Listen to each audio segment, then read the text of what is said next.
Okay. We're official. We're official. Take it away, Greg. All right. Welcome. It's our October meeting here. MUFON's all about a scientific study of UFOs for the benefit of humanity. It's the world's oldest and largest UFO phenomenon investigative body. We aim to be the inquisitive minds seeking answers to the most ancient question, are we alone in the universe? Now, part of the presentation here is going to be about using AI and some of the AI stuff and some of the stuff I put together with using AI. And this is just one of the, I normally put a cartoon here, but I put a little AI figure on here that it was created. So our Nebraska team, Kyle Finley, Fred Zewe, Tamara Steyer, John Barta, Maxwell Hobbs, Dave Paris, and Dr. Jack Casher. And the Iowa team, myself, Greg Anderson, Dave Kreider, Larry Moore, Beverly Moore, Keen Tiedemann, Marty Burrows, and Josh Emery. And here's our stats for so far in 2024. Iowa's had 21 cases submitted and 16 for Nebraska. Nebraska's not too far off from their average for this time of year, but Iowa's is down by half. And another representation of the cases.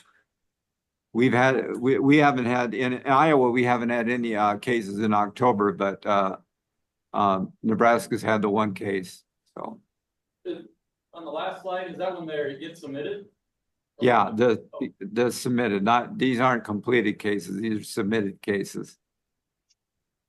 And again, here's for the year, and you can see the average is way down, like 21 for Iowa is kind of low for the total. We should be getting up this direction. The attendance, we had pretty good attendance to the meeting last month with 32. And they don't have October's numbers out yet, but this was for September. This is Iowa was ranked 22nd and Nebraska was 43rd. There are only 50 states. Yeah. Some MUFON news here. Dave McDonald, the executive director, in his newsletter said, flying through October, says as we step into October, it's a great time to reflect on the incredible strides MUFON has made over the past year. Buckle up because this UFO roller coaster has been nothing short of exhilarating. Here are some highlights. And he talks about membership surge. Our membership applications continue to pour in at a rate like UFO sightings themselves. FI applications skyrocket. Our field investigators are busier than ever. They're out there chasing UFOs, analyzing evidence, and generally being the unsung heroes of the unexplained. App Magic. Our UFO mapping application has been rocking the charts. Google crowned it as the #1 app in the mapping and tracking category. UFO groups from all corners of the globe, North America, South America, Europe, and beyond have joined forces with Project Aquarius, and they're sharing their UFO files, and it's like a cosmic data exchange. Working with Congress, we've been working hard with 300 members of the House and Intelligence Committee staff, 80 members of the Senate, and Select Committee on the Intelligence, all of which reached out to MUFON to provide quarterly statistical reports and UFO activity around the globe. And legislation shaping. We've been working behind the scenes, helping to shape the wording of the several pieces of legislation, some of which have already passed with strong bipartisan support. Volunteer power. And here's the kicker. We did all this with an almost entirely volunteer force. you, dear MUFON enthusiasts, are the real backbone of the organization. And although in stressful times it might not always be evident, MUFON appreciates all that you do and gives thanks every day for your efforts. So as the leaves change color and the nights get spookier, remember that MUFON is out there probing the skies, decoding the signals, and keeping Area 51 on a high speed dial. Happy UFO hunting, my fellow truth seekers. And this is our case review for closed cases here. The first one's, Dave, you want to take over on that one? Just tell me when to change the slides. Sure, absolutely. On August 17th of this year, at 1:35 a.m., a Davenport, Iowa witness observed a silent object with blinking lights. The witness said that he was driving home from his late shift at the Amazon warehouse, traveling south on Division Street in Davenport, Iowa. And he saw bright, blinking white, red, blue, and green lights in the sky. He pulled in the parking lot of a middle school and video recorded for 8 minutes. Evidence suggests that he was looking to the west or southwest. Greg, you can put up that first slide then.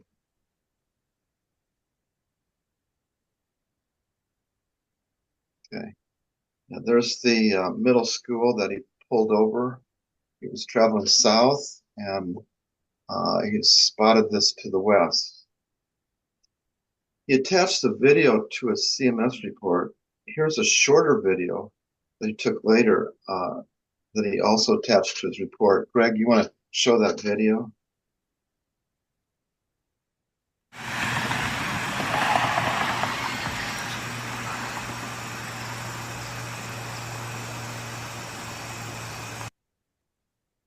I could play it again since it's short.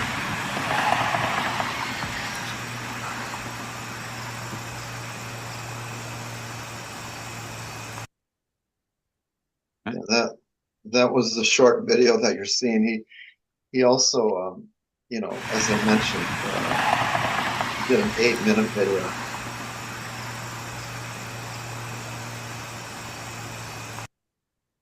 Oops. He said that while he was driving, the object was stationary, but while he was video recording, the object seemed to be circling around.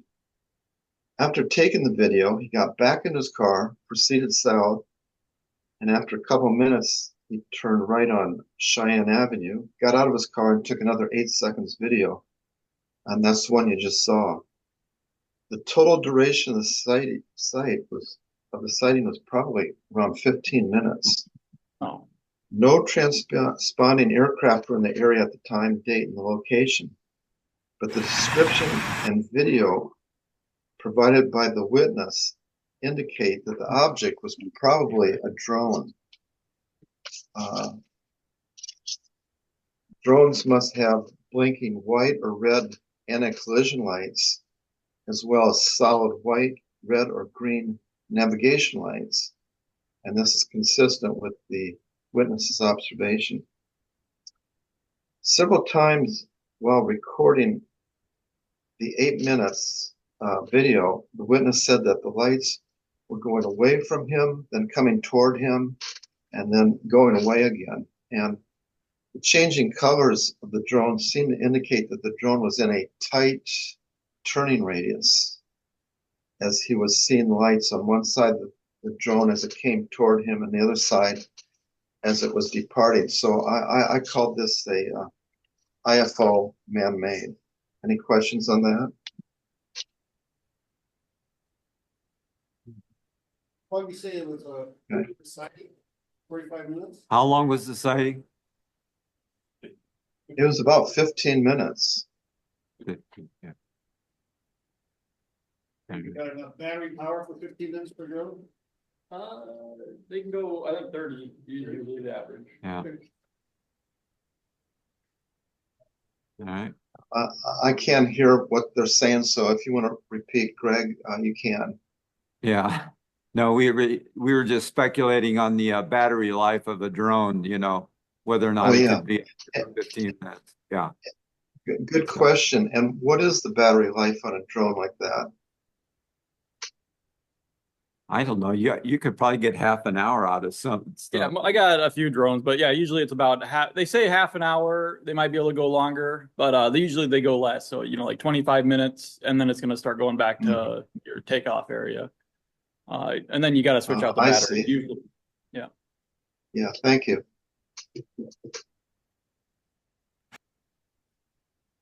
All right. I don't know that Beverly Moore's here at all. Uh, Yeah. and I don't think she's I here, but don't I don't think have her write-up on her case. But I do. I've got the oh, case. you've got the write-up. Okay. Yeah. Yeah. Um, yeah, this case was assigned to Beverly, and I was secondary in the case, and she completed and submitted the case in October 10th, I believe. And since she was unable to attend today, I will give you the lowdown on this case. It's a historical case. On August 23rd, 1974, at around 2 a.m., the witness was driving home in his VW Bug from his late night shift at a printing plant. His car was having issues making it up a hill near the farmhouse he lived. He was trying to get up the hill when suddenly there was a bright flash about 5 feet to the left of the driver's side and approximately 8 feet in the air. The car then became surrounded by flashes firing around him in rapid succession.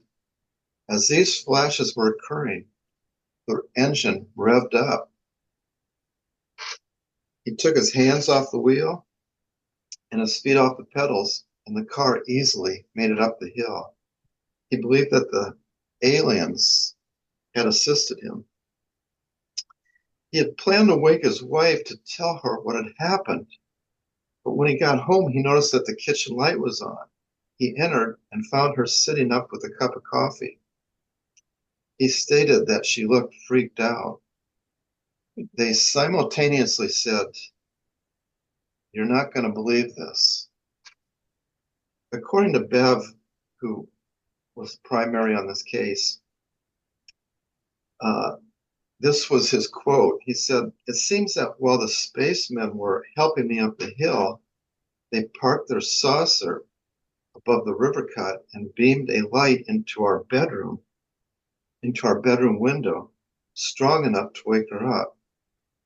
She looked freaked out. She looked out and saw them hovering over the river, but the beam of light didn't just shine like a normal beam with an edge where the light was blocked by the wall surrounding the window.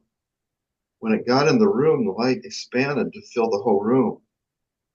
That surely woke her up and freaked her out. So the ET didn't just help me up the hill, they knew where I was going. Apparently, their surveying of the river was pretty darn comprehensive," unquote. Um, now, Bev closed this case as information only, since it, excuse me, since it happened, 1974. And the fact that the beam of light expanded to fill the room doesn't really surprise me all that much. Photons are invisible until they strike an object. You're in a darkened room and shine a flashlight, the entire room will light up. Also, the area of a beam of light expands with the square of the distance of the light source. So, for example, if you have a light pattern on a wall of X units, and if you increase the distance of the light source by twice or 2 times, the area of the light on the wall will increase 4 times. If you move the light source back 3 times the distance, the pattern will increase 9 times. And if light is moved 4 times in distance, of course, the pattern will increase by 16 times, and so on. So, any questions on that case? Excuse me. Dave, did Beverly think might have been an ERT type case?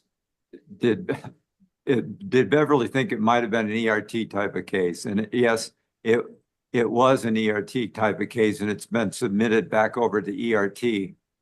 And I don't know who George has got working on it, but yeah. Type of case. It might maybe be a year. Well, you got the beam, and then Yeah. he said that the alien basically took control of the car and Yeah. drove up the hill. So Yeah. I'm looking at my own experiences. Like I could have walked off on my car, and the car would have done the same thing, you know. Yeah. Yeah. So with the beam coming through the window and expanding the Yeah. whole roof, and then being pulled up he said he took his hands off the whip bead and the wheel, that he went up the rest of the hill. So Yeah. what was driving it? Yeah. So that to me was like, there's some other manipulation from the alien dudes. Does there have to be a beam for an ERT case, or can it just be kind of anomalous event? Well, that with the car, I mean, to me, that's a control mechanism, because I've had that experience again myself. All right. Go on to the next. This one's Marty Burrows' case. Marty, are you on the line? Out there?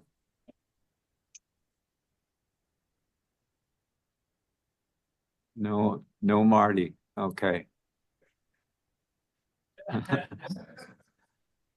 That case isn't completed, is it, Greg? It's I asked Marty if I could present it, and he said that to go ahead and do that. So Okay. I'll Sure. just present what he had. It's going to be closed because of some problems we were having with CMS, the case management system. He was not able to. He closed it, and some of the data went away. And he tried to enter it; it went away. They finally resolved it, and he was going to enter the rest of the data. So it should be closed here real soon. Anyway, this was case 138318. On approximately September to November of 2016, the witness had reported that sometime during the day and with clear skies of observing a vertical, as if pointing up into the sky, a metallic cylinder object with a darker colored sphere rotating around the main cylinder object. The witness further stated that he may have thought it appeared like a moon rotating around the Earth type of path of the sphere. Witness further stated that he thought the object to be approximately a mile in the sky and remaining stationary. Witness lost view of the event when it turned his head back on the road. He was driving on an unknown highway, traveling westbound. In the geographical area of Ventura, Iowa, which is in the northwest area of Clear Lake, the witness stated that he watched the event for approximately 25 seconds. And on his detail, he essentially said, when driving from Clear Lake to Britt, Iowa during the day, clear skies, I noticed two objects in the sky. He said that there was no haze due to the atmosphere. The sun glinted off the object's right side. The vertical cylinder was stationary in the sky, and the sphere orbiting was in a horizontal orbit in relation to the cylinder. The orbit itself was non-central to the cylinder, but rather offset. Much like the orbits of the planets around the sun, I am 85% certain that the main object was vertically cylindrical. And I say this because over the years I've considered to myself maybe it was a ring type structure instead of a vertical cylinder. The main reason for me wanting to submit the sighting now before my memory is altered any further, the one part of the memory that remains unwavering is the offset orbiting sphere. And during the witness, I gave Marty the case, and please bear in mind that information was lacking due to the witness reporting the incident from 2015, possibly 2016 or 17. In speaking with the lone witness, it was at least determined that it was in late fall month, possibly November. It was on a sunny and clear sky day. Witness further stated that while leaving the Clear Lake area, driving in his personal vehicle on US Highway 18 westbound in the town of Ventura, which is the northwestern section of Clear Lake, he'd noticed a peculiar sight approximately 80 degrees above his windshield, again, approximately 1 mile above. This was determined by using the penny method. The event eventually described by the witness was that of the vertical metallic object pointing upwards in described as a darker surface, even though it was a metallic nature. The witness went on to describe that he observed another object actually described as a sphere orbiting quickly and circling the vertical object like a moon. And then the witness was advised that he watched it hover without lateral or vertical movement for approximately 25 seconds. And while driving, and when he took his eyes off the event and looked back, it was gone. Due to the fact that the witness was unsure of the dates, his recall appeared or sounded vivid. However, no further information could be obtained utilizing Flight Radar 24, Stellarium, Weather Underground, Google Earth, or satellite ESRI. During tours of the interview, the witness, I asked if he would or could provide a sketch of to the investigator, and the witness that he would, and his emailed me in a week. So when I asked the witness what he think he saw, he stated it was something I've never seen before, and that he classified, again, this is information only. Mostly based on the unavailable for the dates and other stuff like that. So that's that case. Go on to the next here. Here's one for Kyle. Print it out. And those cases, those are like the best Midwest cases. Yeah.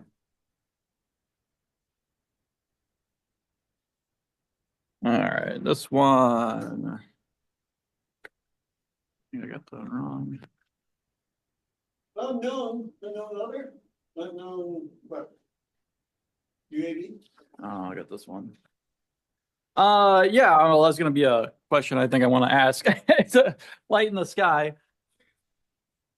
But during the day, so the description was I was floating in my pool in the backyard looking at the sky when something I initially thought was half deflated silver helium balloon entered my line of sight.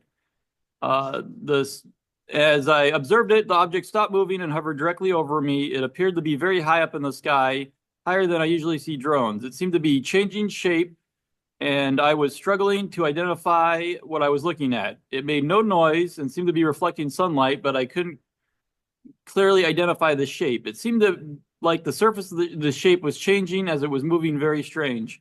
As I looked, I felt very strongly that it was observing me, which also was really unsettling and not something I have expected before. After staring at it for 2 to 4 minutes, I took my eyes off it for fewer than 10 seconds to grab my phone to try to use the zoom function. And within that time, it vanished from my sight. There were no clouds, and I could not find it afterwards. I'm trying to rationalize that it was just a drone, but it was really high up, and it didn't make any noise, and suddenly disappeared. It did move like a half-deflated balloon or plastic bag, but for hovering for so long, it didn't make sense. Within a week of this occurrence, we noticed black helicopters circling while we were sitting in our neighborhood, which is unusual. I'm reporting this in case it collaborates with any similar sightings in the area. And so, with that description, the first thing I obviously thought was a balloon. So I did the flight radar, and there was no balloons within any noticeable distance from Omaha, which, we've had a lot of balloon cases in the past. The observation made it look like a balloon, but yeah, I didn't, there's no balloons out there. So And then I also, it's in the middle of the daytime that he saw this, so it wouldn't be like a star or anything like that. Doesn't really fit with like a bird or anything like that. So everything points to it being like a UFO of some sort. Noon. Yeah. And I never did get contact to the witness. I mean, they did say they just wanted to report it in case it corroborates with any similar sightings. So, I tried contacting them 3 times. This happened in June 23rd. So yeah, I was getting towards the end. I just closing it out. I sent them another email just recently, so maybe I can get some more information, but maybe they just wanted to, submit it on there. And they also,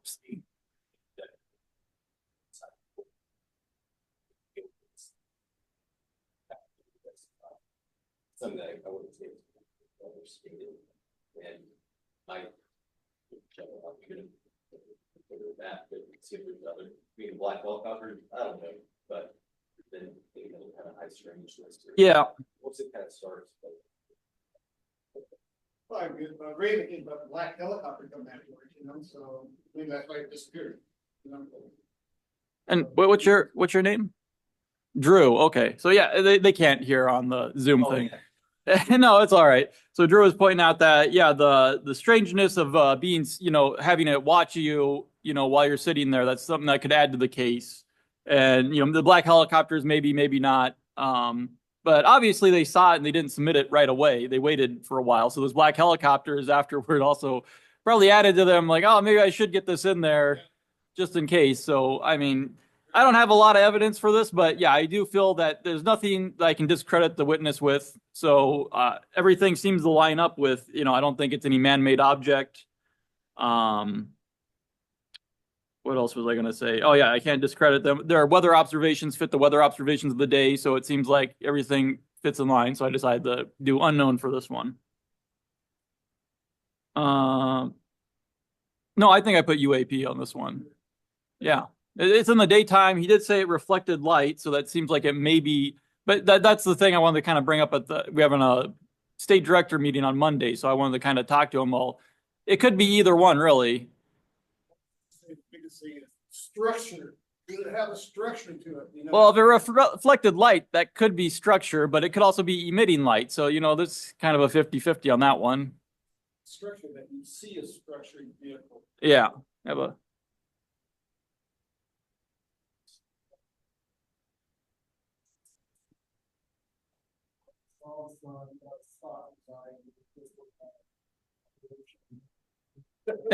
yeah, so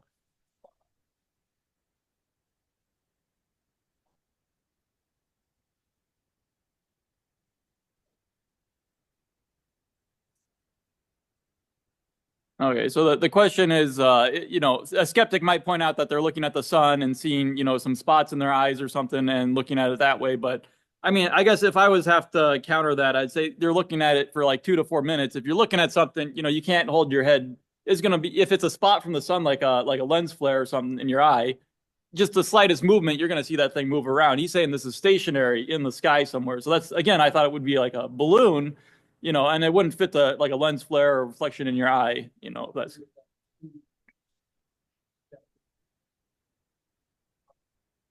Your vision, try to catch the spot as it moves out of the view, just stay off to wherever you got that spot, it's gonna stay frozen in that angle. Yeah. It's gonna give you the impression that you're seeing and making up. Yeah, and I think the time dilation adds to that. Yeah, like 2 to 4 minutes, just the slightest movement, you would be seeing it all over the place. So yeah, I don't think that's it. Oh yeah, that too. Yeah. So it was stationary all the time.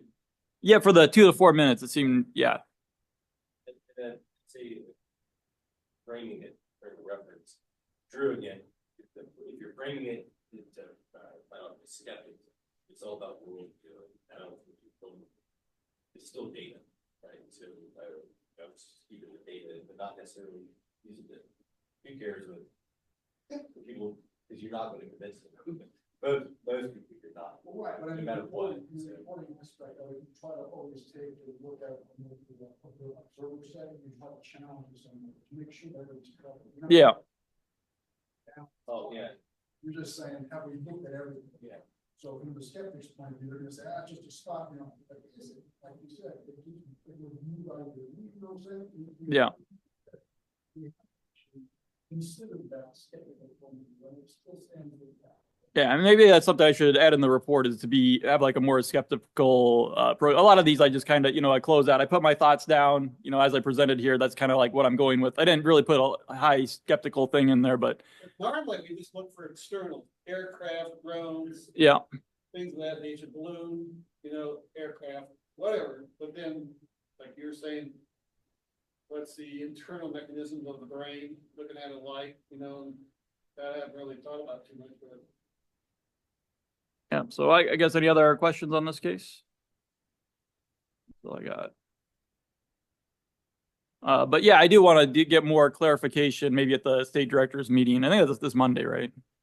Kind of, do they want more of a skeptical approach on this, or do they want us to be, because I feel like this is a UAP or an unknown, other, but I don't really know they don't really give clarification what it should be this way or that way, or if.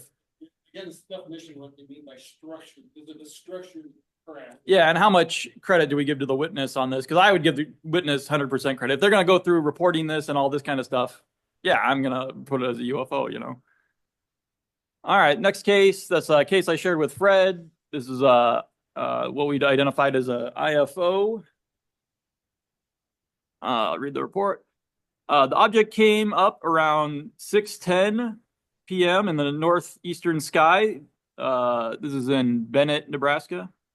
It was still light outside. The object was round with small lights inside the outer edge. There was a dot with little hands off the side of it, almost like a clock. The color was opaque white, lights brighter than color of object. At times, the dot looked like a rainbow, hologram of sorts. At times, it was like you could see through it and the circle of the sky beyond, if that makes sense.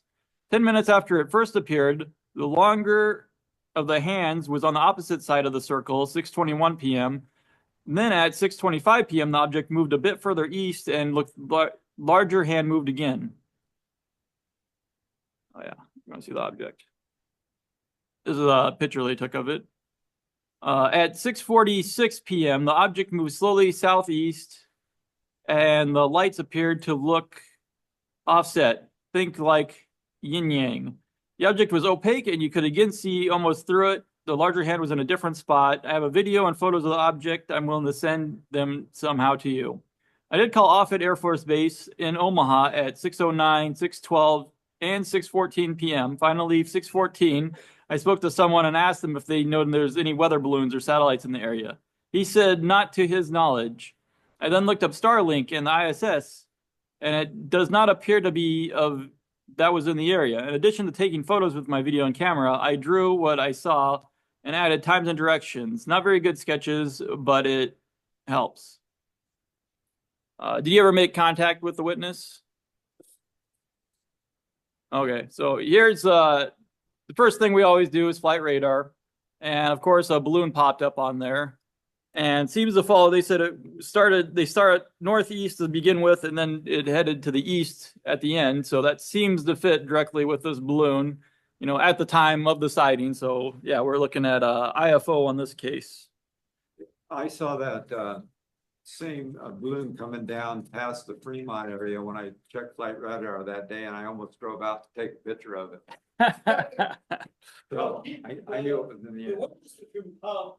Palmyra, I thought that's where they were from, not, I don't know how you got Bennett. Did she talk about Bennett? I thought that was on the case file. Was it? Yeah. Yeah. Town that was on there. Let's see what we got. Yeah, Bennett up here. Okay. And it's down. Well, I think they lived in Palmyra, so. That's what I was thinking. Okay, well, similar areas. I mean, it would have been the same between this one and that one. But it fits the exact time frame, it fits exact directions, and they observed it for 45 minutes. And so these balloons, they travel anywhere from 6 to 10 miles an hour. So you're not gonna. Yeah, I was just wondering that they called Offutt. Offutt said there was no balloon over there. Like, what are they looking at? You know, if Offutt can't identify a weather balloon, maybe it's not even worth calling. I told her the Dr. Cash's story about, I wouldn't give him too much credit. I told her about the Dr. Catcher thing. I said, I haven't called often ever, but there was one guy that did call, and it was Dr. Casher, and asked him about it. And then they said, oh yeah, they said, there's a guy at UNO, professor, he's all about UFOs. And Dr. Casher didn't have the gumption to say, well, that's me. I'm calling you to try to figure out, I said, oh yeah, there's a UFO professor.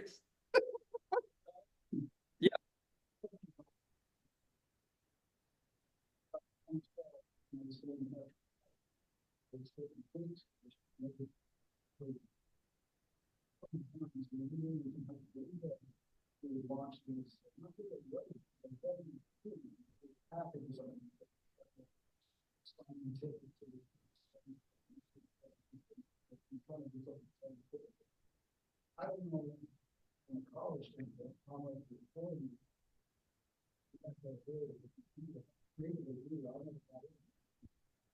Yeah, so yeah. Yeah, so the question brought up was like, if we have one of these balloons launched from like a university or something, do they put like a transponder on it, and has it measured on Flight Radar 24? And I don't know for sure. I know we've launched them from UNO before. I was out there when they launched one out of the Pep Bowl. Yeah, I don't know if they have a transponder on or not, but yeah, they would have to get clearance at least from like an Air Force base or something, if there's planes flying around.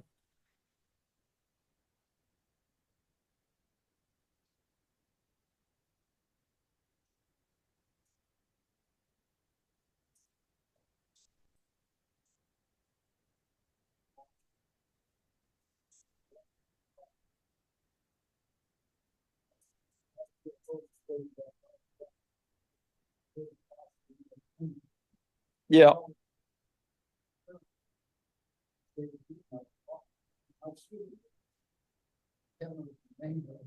She was one of the business teachers over at Veterans in Southern County. But actually, not Southern. Well, she mentioned that there was a bunch like lights around on it. I go, well, the sun's down. It's down the horizon. I said that sun's going to be hitting that balloon and hitting creases in it, and it's light up, And one of the other pictures that she showed, it looked like right at first. God, it's flying at 61,000 feet. So there's a high iron. So I just told her that you're probably seeing reflections, and yes, there are payloads on there. Not to say they may now be by FAA have lights on it, you never know it. For a balloon, I don't think they have to have lights. At least I've never heard of anything.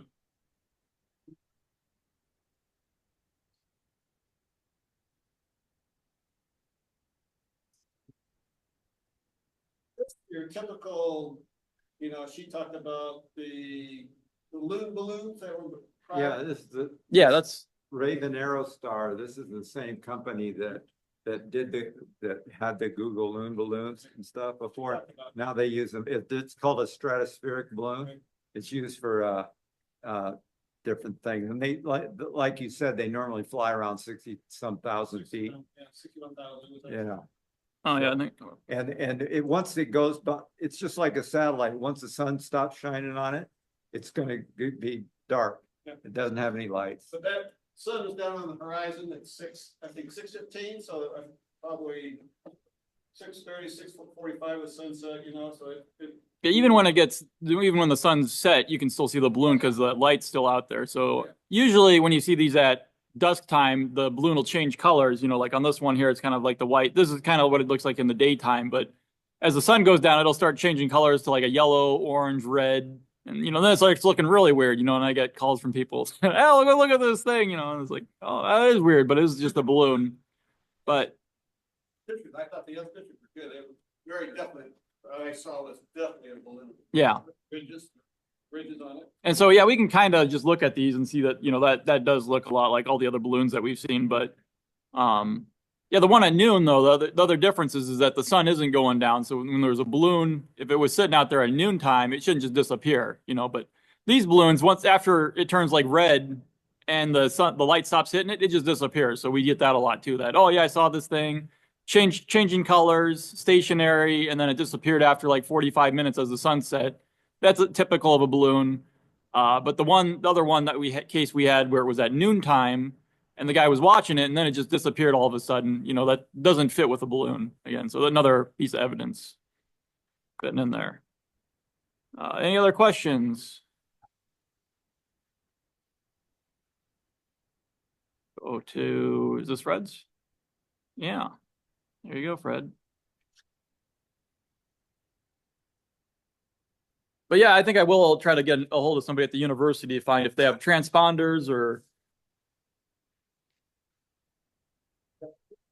Well, we got a heating tank, let it go. It's like- Oh yeah, it didn't do anything, huh? You have to be over here, Fred, because okay. I just saw the little star here. Now, this case is gonna have to deal with, the United States Air Force and,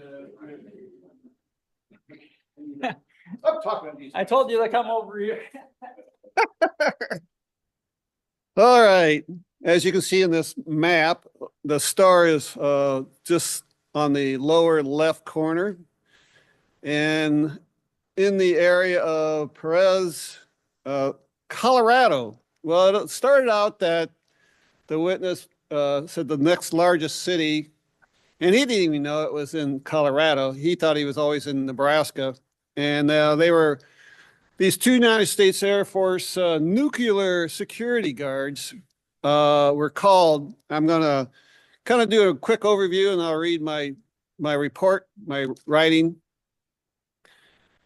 So these two security guards, one's a senior airman and then another one's airman first class, if you want to know specifically their ranking.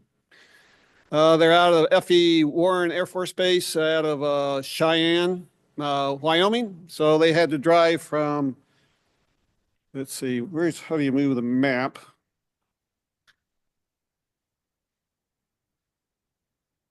How do you change it? Yes, I can look yeah.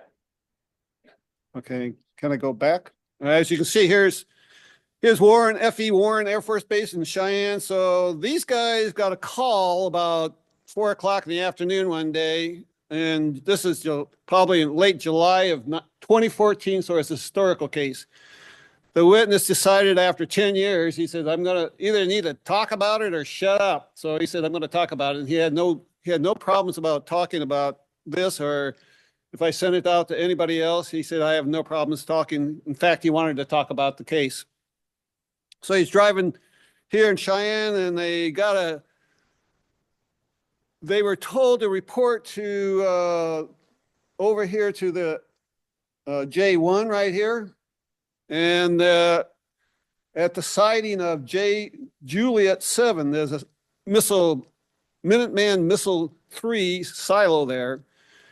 And as you can see, it's just over the border, but he thought it was up here, over in Lorenz, right here, over one of these here. He didn't know exactly where it was. And I found after 3 weeks of investigating with Dave Paris and myself, we'd been talking to these guys. And I happened to just do some research, and I put in Warren Air Force Base missile silos, blah, blah, blah.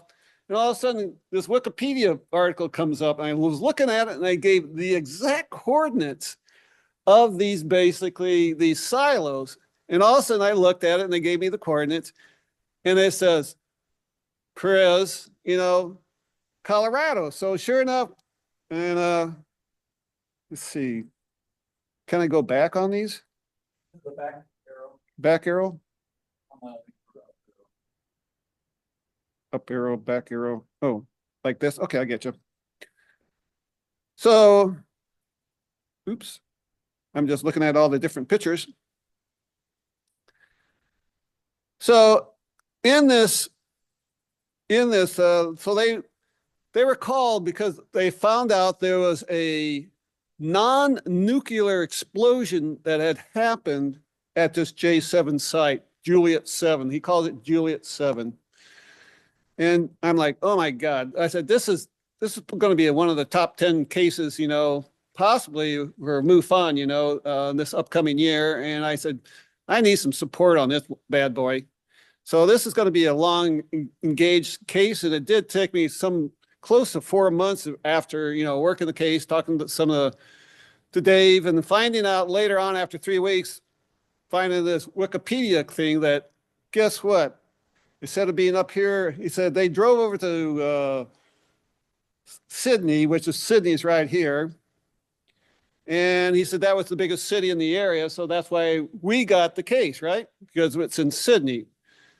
Only to find out he went down this road 19, and then they went to the MAF, which is a military alert facilities.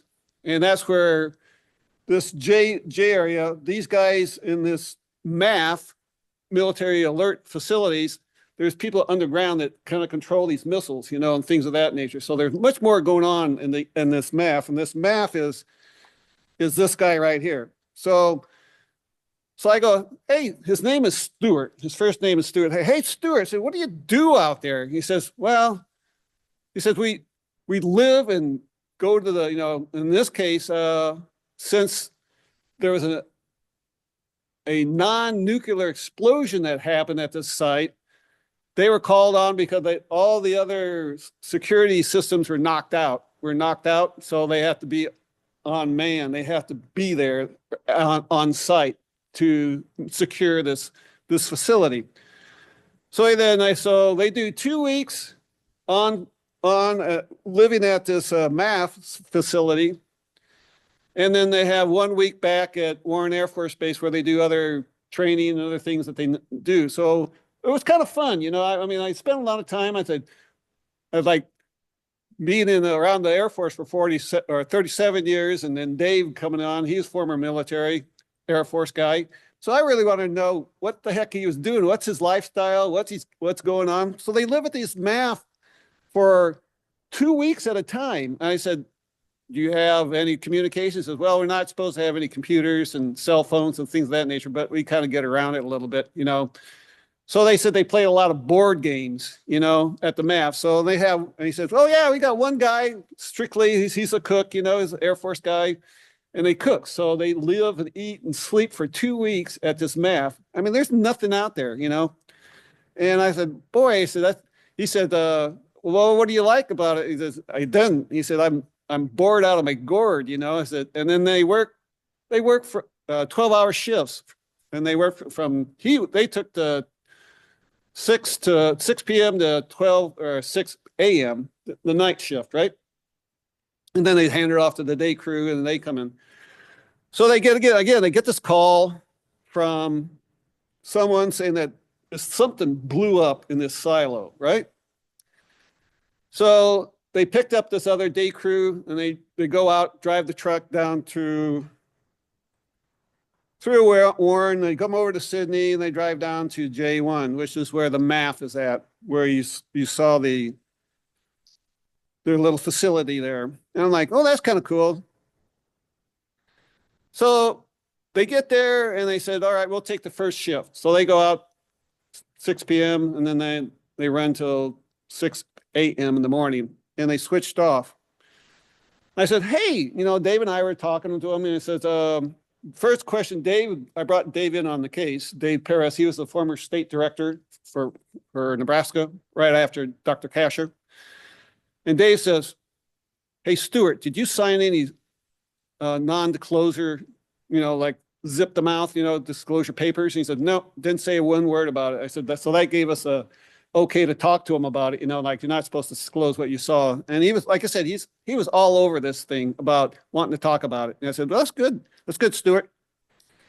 So he and his cohort, he's a airman first class, and he'd only been on the job for several months. But Stuart had been 4 years on this program, 4 years. And he said, and as I'll tell you later on in the case, he wrote, President Obama came out and wanted to get rid of some of the reduced military forces. And so he signs this early release program paper, you know, and filed it. So we're talking with Stuart, and I said, tell us, you know, what was the non-nuclear explosion? And so he goes, oh, that's easy. He said, I wasn't there, but I said, he talked to the daytime troops, you know, and they gave us the rationale what happened.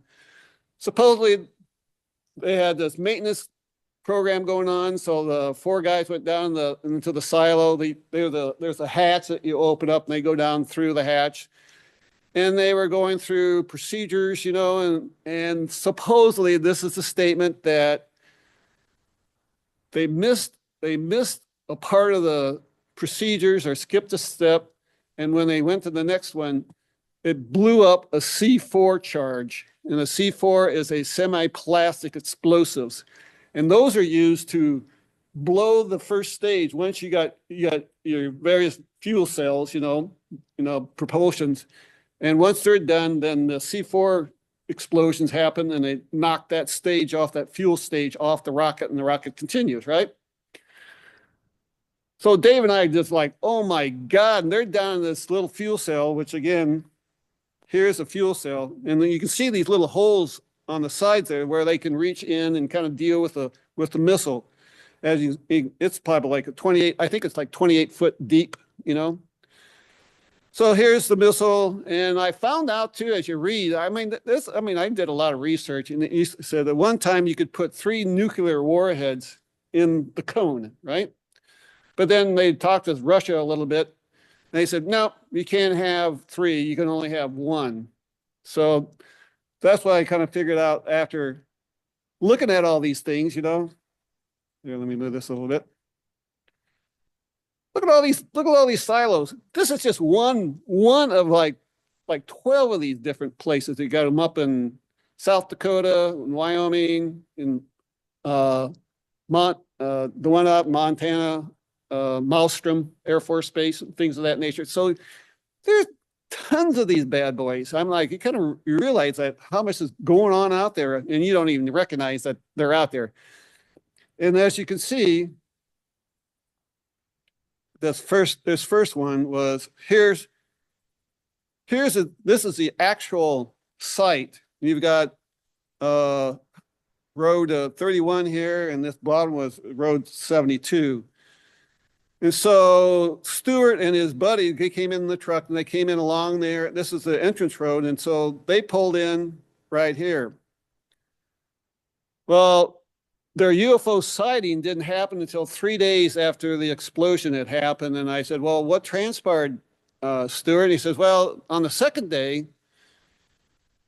he called these like 3 teams came in from the government. He just called them government contractors, came in and did their kind of evaluation of the situation and things of that nature. So he said that this non-explosion, something happened in the mechanism, and the C4 charges came off. And I said, Dave and I were really concerned, like, how much cover-up is the military going to do? Because did anybody get killed because of this huge explosion? I said, I mean, these charges got to be fairly large if you're going to blow this stage off the rocket, And Stewart told me that when he talked to the daytime guys, says, yeah, we saw the 4 guys come up and they had bloody ears. So they blew their eardrums out, right? So I thought maybe they might have, with compression of that magnitude, there's got to be something more serious. And then so again, this never know, because Stewart didn't observe it and didn't get the full picture. And the other guy, his other workmate, we got his name and so forth, but we didn't have any. And we asked Stewart to contact him. He did speak with his buddy, but he never called us, And I said, for some or other, he just wanted to zip his mouth, but I don't know why. We wanted to know, maybe he stayed on, as you'll find out, he stayed on with the Air Force and stayed with this, so you may have come to more information, what exactly went on after the fact, and may have heard some more information. I was really wanting to talk with this guy, and so I'll leave his name absent, but so you can see it's this part of the, this is kind of what it looks like. There's more to it,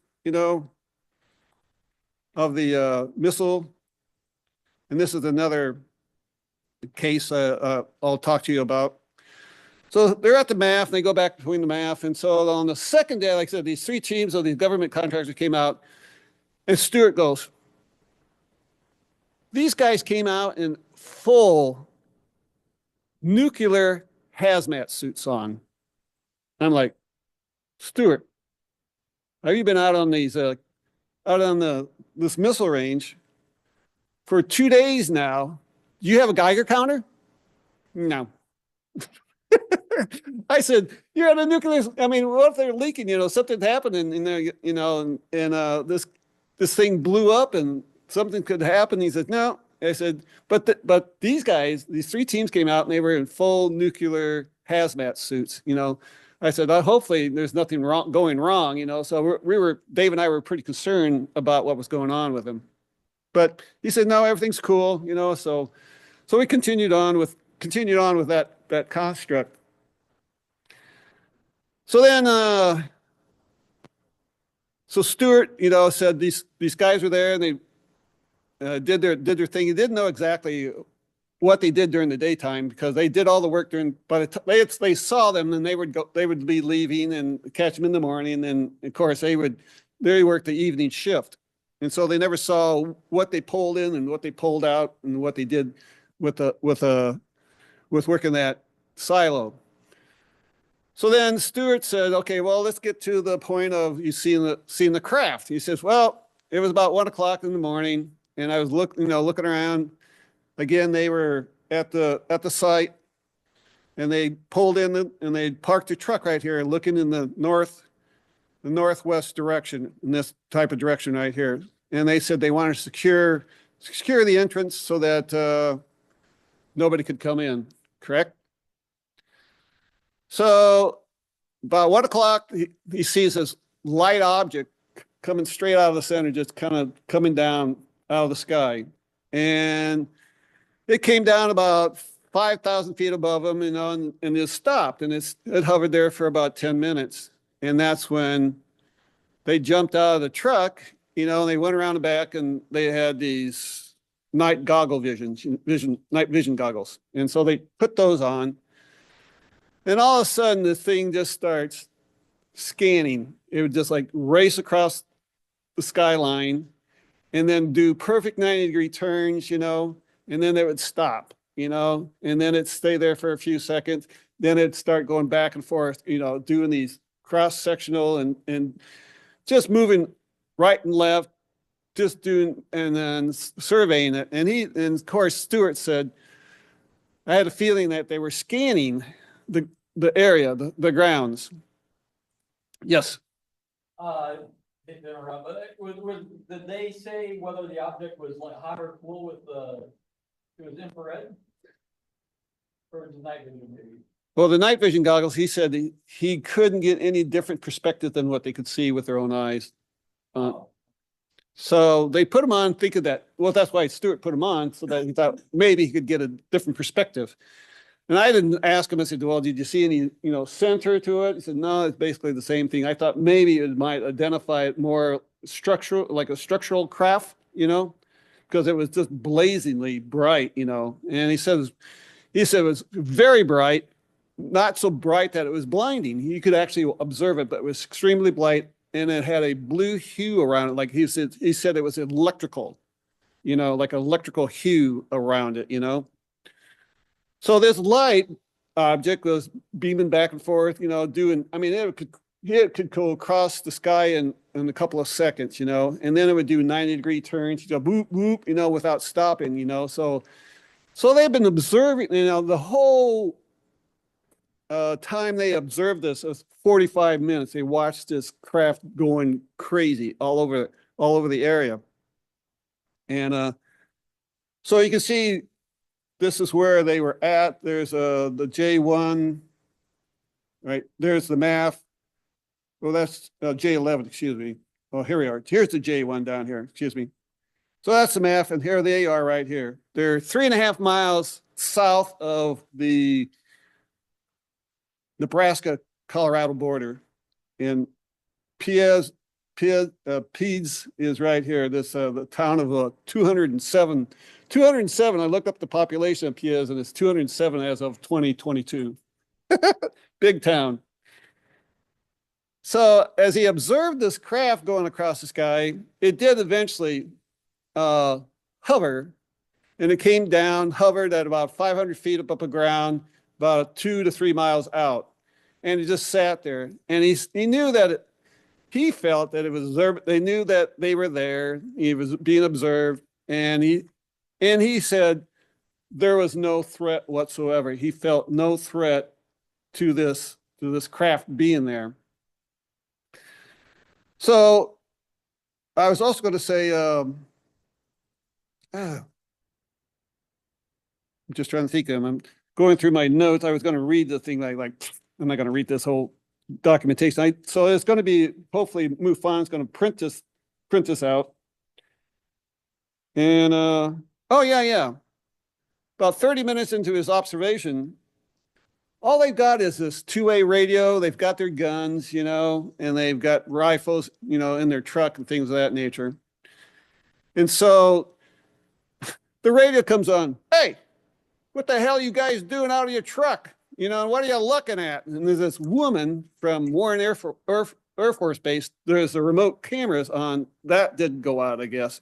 So she's observing Stewart and his buddy out looking around. And he says, what the hell are you guys looking at? What are you out of your truck for? He says, we're observing a UFO, And she goes, really? He goes, yeah. He says, I'm going to have to report that up the chain, I have to make a report of what you guys saw. I said, so Stewart says, no problem. He says, this is actually what we're seeing, I can't deny that I'm not seeing this UFO, So he's there, and no, he got enough. Did he call the UFO in? Like, this isn't part of his job, like you see something, like you see a UFO going around a missile site. Yeah. Hey, what's going on, call it in? Yeah, because I asked Stewart, I said, did you believe in UFOs? And, that's a good question. Did you believe in UFOs? Well, I've heard stories, there at the map, the other guys. Missile base. Other guys talk about missiles, but he all kind of poo-ha-ha'd it, like, yeah, there's all, he said all kinds of stories go around, you get it, go to the map and go to the Air Force Base, and everybody's had their stories and their experiences, so he said, nah, I really didn't give much credence to it. And he said, what about, so part of my report, I wrote Dr. Robert Salas of the Maelstrom incident, I'm like, so I wrote to him and I asked him specific questions like, have you ever heard of incidences of non-nuclear explosions at these missile sites? He says, no. I said, is it common? He goes, no, it's not common at all. I said, all the time I was at Maelstrom, not one incident of what happened at this J. Juliet 7 site. And I said, but he said, what Stewart observed and described in the flights is that was highly common, very common sighting of craft doing that over these bases, over these missile sites, I should say, not over the bases, but over these missile sites. That's a very, very common occurrence of what the sighting was very similar that he reported on. And what Dr. Robert Salas was interested in, he says, would Stewart be interested in talking at a congressional hearing? I'm like, I don't know. Only to find out we got this national convention, Congress hearing on November 13th for the UFO thing. So I'm like, oh, that's why he was asking. This is, of course, 3 or 4 months ago. And he says, oh, well, he wanted to give the report. He said, would you give the report to, he wanted to give the report to Steve Bassett, another UFO guy in DC area, and he's kind of like the liaison for UFOs there in DC, right? So Steve Bassett got the report from Robert Salas, and I guess I never heard anything back from Stewart that he was contacted by Steve Bassett, anything of that all. So that kind of fell through, and I just wrote Linda Moulton Howell just a couple days ago. And I sent it here to Earthfiles at earthfiles.com, and I sent this report and pictures of it. And so we'll see what she thinks about it, if she might want to do it. I thought maybe possibly some of the other, I think Jimmy Church and some of those guys might be interested in this case and just talk to Stewart. For some reason or another, I'm trying to get Stewart to come online on our Zoom call, and for the last couple of weeks, he's like zip. I haven't heard a word from him. In fact, I wrote him last night. I said, everything okay with you? And I said, Normally I'll send him an email or text, and he texts me right back, and things of that nature. He's been quiet, so I don't know what the gig is on with Stuart. He's not talking right now, so I want to figure out more if anything's going wrong with Stuart and his partner. They live down in the Texas area right now, so.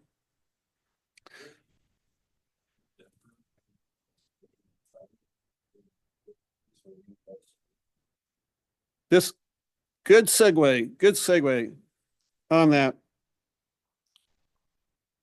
This, again, in my research, I went up there and I started talking about missiles and Minuteman III. This is an incident that happened back in 1964. 64. And somebody came up with a FOIA account, wrote something about they found something that happened back in 64. And this is up in Vail, South Dakota at Ellsworth Air Force Base, right? And in this 1964, another incident happened, rather similar to what happened to Stuart. But what happened here is, again, these maintenance guys go in there, and part of this maintenance aspect is to pull this fuse out of the missile, this fuse, so they can run the test. And what happened, they didn't have a plastic fuse puller what they're supposed to be using. So the guy just, like I did, I was in electronics all the time. We just take a screwdriver and pop it, pop the fuse out, Well, when they did that, he popped it and he grounded the positive to the negative, and there's all these capacitors in line with that, and it shot this voltage up through and fired off these retro rockets up along the cone here. And what happened, it fired these retro rockets, and the cone went up and hit the 90-ton cement cover, boink. So it hit the top, and then it fell down, and as you can see, it ricocheted down through the bottom and kind of fell to the bottom of the pit there. And the guy that was working this thing, he says, and of course, the colonel and the commander come out and go, how the hell are we going to get this freaking nuclear cone up out of that base, and it's kind of wedged down there. And the guy goes, we'll just use some cargo straps, and pull it up. And of course, commander guy looks at him and says, sir, you need to go move along here. We'll figure this out. All right. Well, they came back to him and says, because they ran out of ideas how to get this. And he said, we think your cargo strap idea is a really good idea. So sure enough, they hooked up all these cargo straps down, and they had a crane come down with a belt, and they inched it up, and finally they pulled the nuclear thing out of it. Here again, 53 years later, this incident is finally reported. So this has been suppressed. No information of this actually happened until 2017. So somebody came out with their FOIA account, question, and they got the information. So this came out.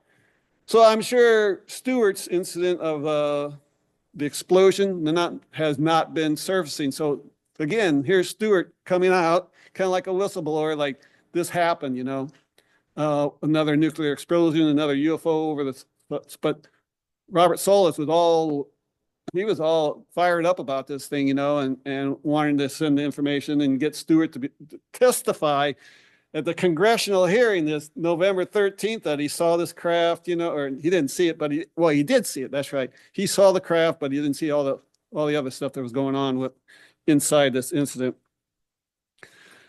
So I found this a fascinating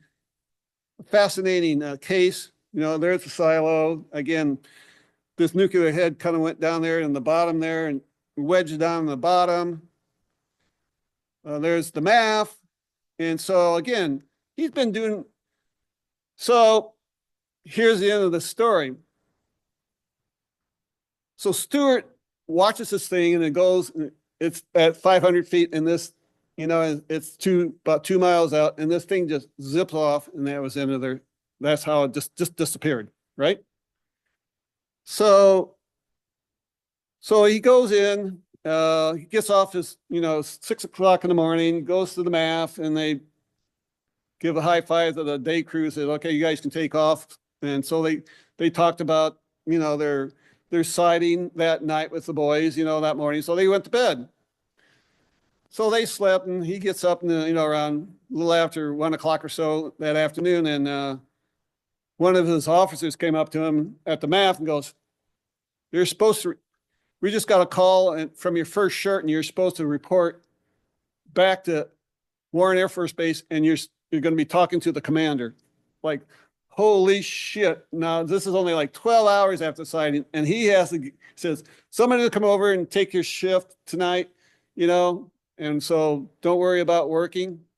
So you're supposed to report back to Warren Air Force Base, and you'll be talking with the commander. So he drives, it's about,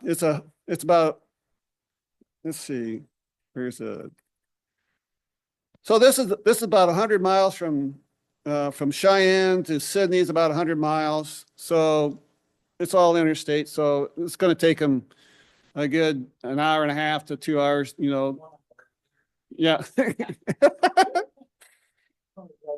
So he drives back to Warren, and he gets to his office, and his first shirt come up, and he says, Stewart, you're going to talk to the commander, open the door, salute her, let her talk what she's supposed to say to you, zip the mouth, salute her, and get the hell out of there. You got it? He said, yes, sir.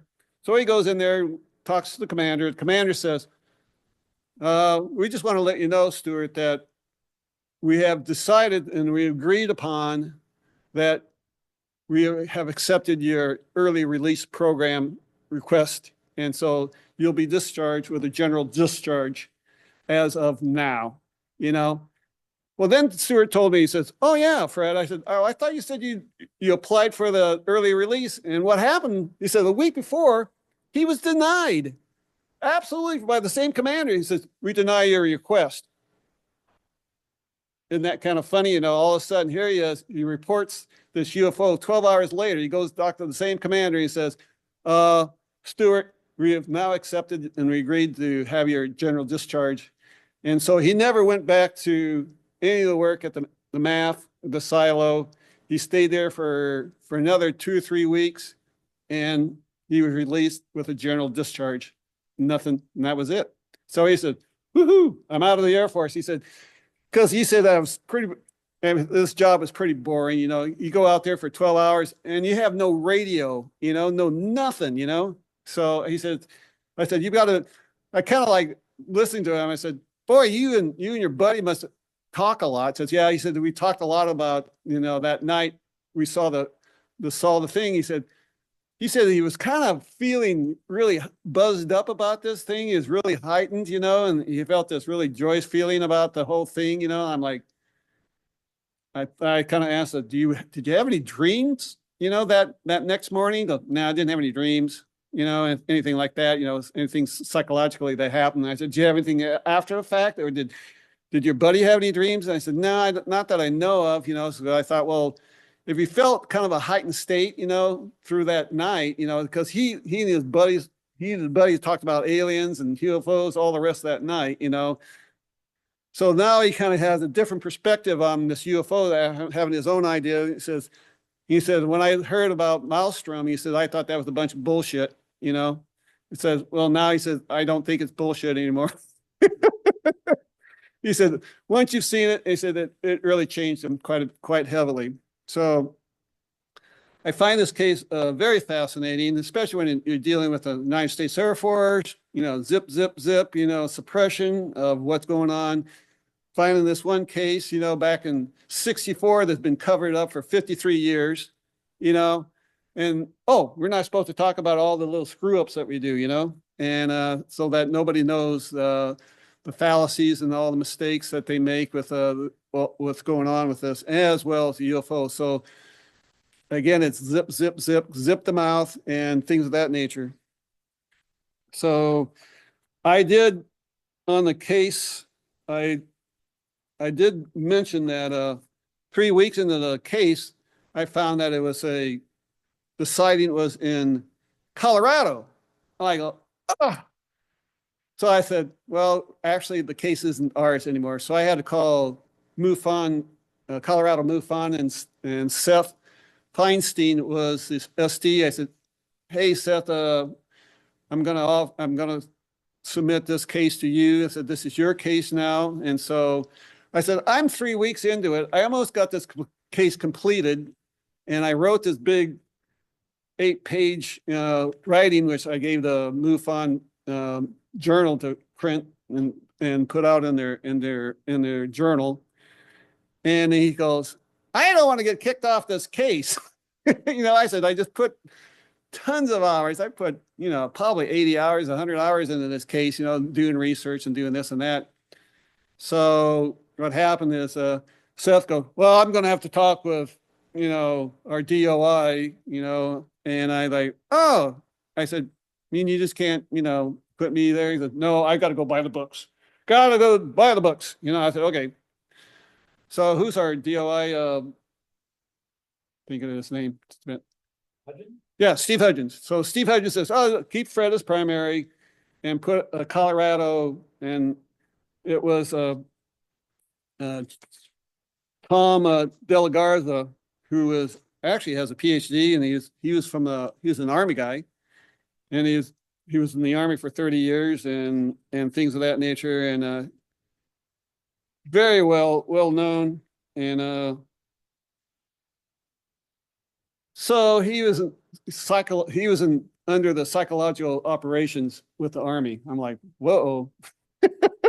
I'm like, so we had a good time. So Tom was here in the Bellevue working down at Offutt Air Force Base, so I got together with Tom and we had dinner tonight. And we talked about my UFO and ET experiences. And he talked about some things that he had come about with his wife and things of that nature. So we had a good evening. We had a great chat about that. But the irony of him, he had a contract, working a contract there at Offutt Air Force Base, and so he happened to be there at that time, and so we got together. It was really lots of fun in doing that, and there is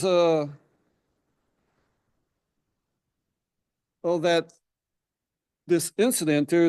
If you want to, you can go online to, there's a YouTube about this, and there's a whole YouTube about that missile, that the cone, nuclear cone that hit. There's a video on that. It's a 7-8 minute video on that. Gave a talk about what they did, and the guy says, yeah, they pulled it up and they put it in the truck, and the guy says, he had to drive the truck because he's the only one that had the operator's license for that truck, and they said, yeah, I need to drive it for 15 miles an hour. You got that? He says, yes, sir. So he starts driving at 15, and then he goes, after a while, he says, well, this is boring. It's going to take him 8 hours to drive this 15 miles an hour. So he sped up to finally 25 and up to 30, and eventually got up to 45 miles an hour. So they got there within probably 4 hours instead of the 8 hours. And they, of course, didn't say anything, so he got it there okay, and everything was worked out just fine. But there is a YouTube, so just Google that and you'll find the one link to the Wikipedia. If you find the Wikipedia thing, it'll show you all the coordinates of all the different silo locations. So like there's J, F, and blah, blah, blah, all kinds of them over there. And so that's just the typical thing. And then we did, Seth, I was kind of like the same thing you were talking about. Kyle, and the fact I said, it's just a light. There was no structure, but I'm thinking it's a craft, to my mind, it was a UAP, but I kind of get stuck on their wording, that MUFON says it's got to be a structured craft. So I talked with Seth about it, and he said, well, Fred, do you think that that this light was under control? I goes, yeah, because Stuart said it knew it was like surveilling the area, and he felt like he knew that it was okay, and it's like they knew that they knew that they were there. So there was some sort of intelligence that he felt through that. And then, then Seth said, well, if it's under conscious control, then it's a UAP, I said, well, that makes sense, in that form. Huh? Seth Feinstein, the state director. So so I wanted to make it before I made my case disposition. I kind of said UAP or unknown other because it was a light source only, but he said no, it was a UAP because it was under intelligent control. And I said, Oh, I know, not meant, I know, right? Yeah. I know. So they've all changed the terminologies,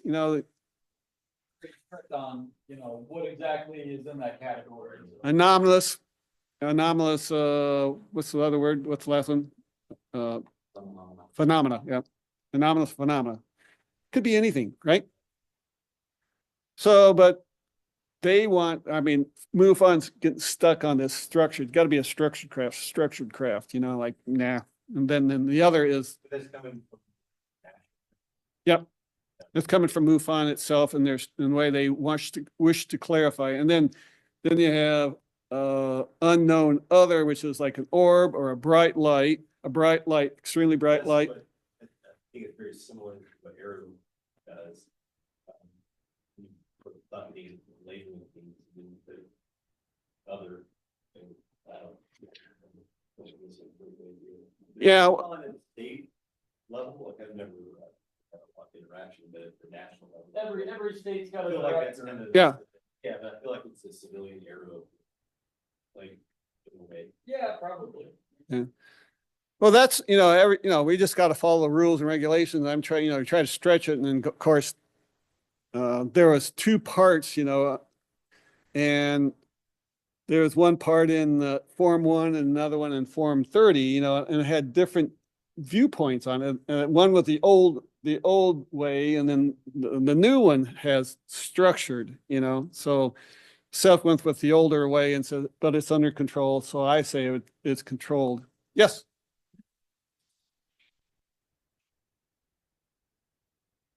That one there?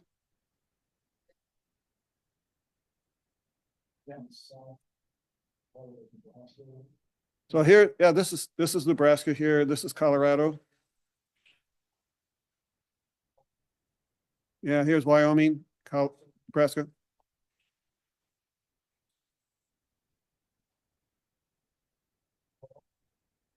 Right. It's actually a Nebraska case, because the person who saw it was standing on the Nebraska side Right. of the gun, but still the event takes place over June 7th. Right. So my point is, since there's that 3-mile radius where you can Yes. have individuals on both states. Yes. Both states should be involved because you're on that legal meeting area. Well, yeah, I mentioned that too. Good idea, Russ, in the fact that I said, what if it was way up in the Northwest? Well, again, they saw it in the Northwest, they're viewing it in the Northwest.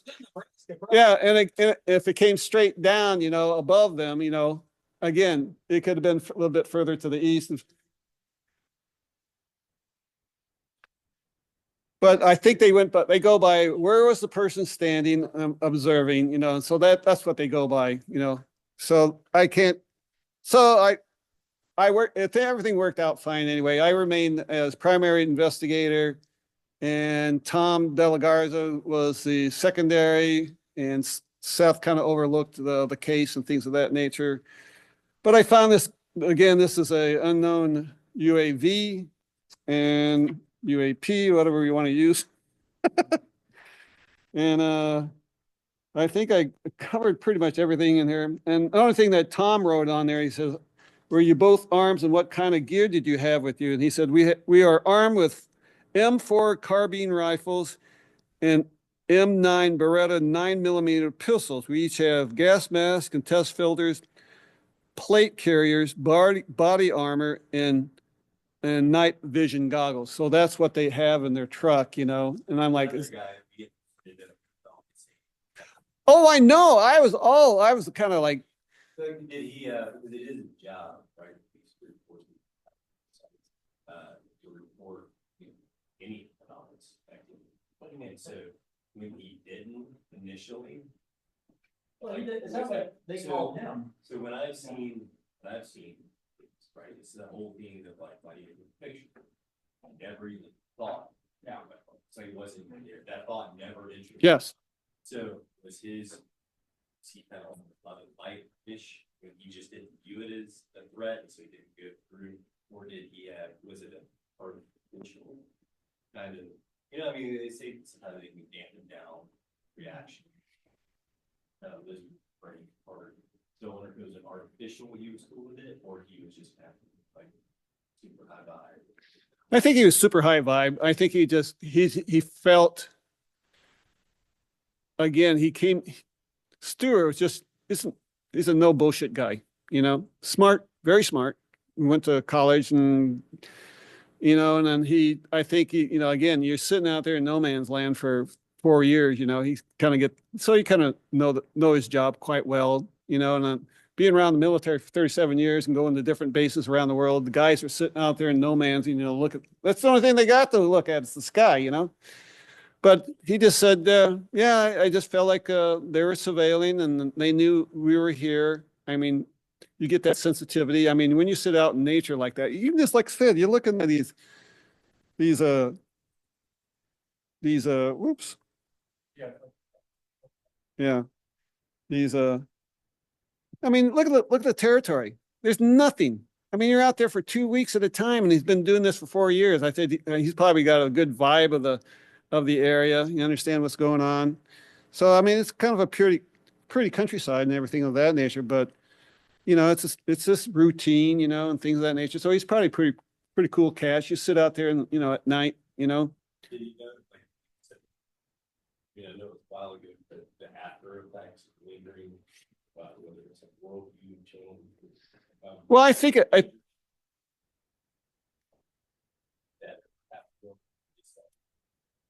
I think it did. I think it really did change his worldview on quite a few things, you know, that once that happened, that, you know, because he said he said he thought it was just all bullshit. Everybody just talking stories and doing this and that. And then he said, I never took any of them credible, you know, and his partner, I think, probably changed his life as well, you know, after viewing something of that nature. And, but Stewart's just your typical, I mean, he's kind of a prepper type guy too. I mean, he's the one that wants to sit up in Idaho, and you know, he's kind of like doing these being like a camp host. He and his partner, they play camp hosts and things like that, you know, and that's what he's doing for a job right now. It's just, but he's a cool guy. I mean, really, really down to earth, things of that nature. So, any other questions? I think I've covered my case quite well. And it was I had a lot of fun with that case. Took a lot of time, a lot of energy, but it was a great time meeting Stewart and understanding all his job and things that he had to do at the MAF. And said a lot of board games. All right, thanks. All right, on with the show.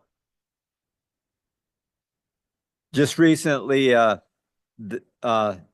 and I and Carl Harper, down in Missouri field investigator, we attended the XCon 2024 Paranormal UFO Cryptids and More conference. And this is just some of the speakers that you had. You had Race Hobbs was the MC, Scott Nelson, Peter Robbins, Micah Hanks, Michelle Roos, Dan Terry, Debbie Ziegelmeyer, Tyler Koala, Martha Deckert, Bill and Jackie Kusalos, Mindy Todfest, Margie Kay, Linda Eastburn, Gene Walker, and Adrian and Tina Scuff. And this picture in the lower right here is just kind of the conference room area that was in. And then here's some pictures from kind of from the conference. There was a banner. Mindy had her own booth there, and she gave a talk on dying to meet them, her NDA experience and stuff. And then they have a costume party, and Bigfoot showed up, and a couple men in black, or women in black, and aliens stuff. And here's Carl. And actually, he went at the costume party as a UFO pilot, and he won the contest. So that was pretty good. So let's go next. UFO UAP highlights. Recently, they came out with another whistleblowers come forward and stuff on Pentagon's Immaculate Constellation program. And like I said earlier, putting some stuff together with AI, I had went in and had AI do a summary on this and kind of put it into a few paragraphs. And it says the Immaculate Constellation program is an alleged secret Pentagon initiative focused on investigating and managing unidentified aerial phenomena. According to the whistleblower, this program was created in 2017 following revelations about the Pentagon's earlier UFO study, the Advanced Aerospace Threat Identification Program, known as ATIP. The Immaculate Constellation Program reportedly documents various UAP encounters, including high confidence imagery and sensor data from the U.S. military assets. Some of these sightings involve mysterious craft exhibiting advanced technology such as orbs surrounding military jets or strange spheres descending from high altitudes, which left military personnel feeling unsettled. The program is also said to contain information about alien reproduction vehicles, known as ARVs, suggesting possible reverse engineering of non-human technology. However, details remain murky, with the Pentagon yet to confirm or deny the existence of such a program. This disclosure adds fuel to ongoing discussions about the U.S. government's handling of UAP data and the possibility of extraterrestrial contact being concealed from the public and even from Congress. And lawmakers like Senators Marco Rubio and Kirsten Gillibrand have pushed for more transparency, while figures like former President Trump have hinted at the existence of hidden UFO-related information that is yet to be released. So again, that's a new whistleblower thing that's come forward. You know, you had last year you had pretty much David Grush come forward and do his deal. Oh yeah, they got George Knapp and Jeremy Cobell, they're out, and they said, well, we're the first one to talk about it, you know, and then where this Michael Schellenberger with Russ Colhart of News Nation, I guess they made a report about the whistleblower, and again, this is all, will this break UFO secrecy, you know? And the whole idea is like there's this big division between like Luis Elizondo and Chris Millen and the boys and Tom DeLonge and TTSA and all those guys.